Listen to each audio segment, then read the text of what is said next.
Paralelno s izdavanjem čitanki u Bosni i Hercegovini i regionu održani su seminari namijenjeni nastavnicima s ciljem da se informiraju o modernom i interaktivnom načinu predavanja predmeta istorije. Nastavnici će imati priliku da se upoznaju s istorijskim izvorima iz 12 zemalja u regionu.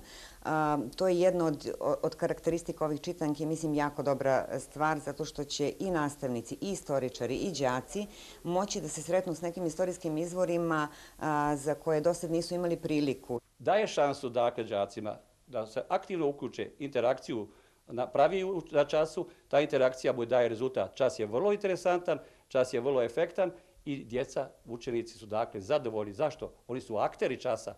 Oni više nisu samo oni kojima se ti obraćaš da moraju izdati kako ti kažeš. Ne, oni imaju mogućnost da uporede. Kako ističu, čitanke predstavljaju pokušaj da se etnocentrični pristup u nastavi istorije promijeni. U pripremi je nastavak izdanja istorijskih čitanki koje će obuhvatiti period od Drugog svjetskog rata do 90. godina prošlog vijeka.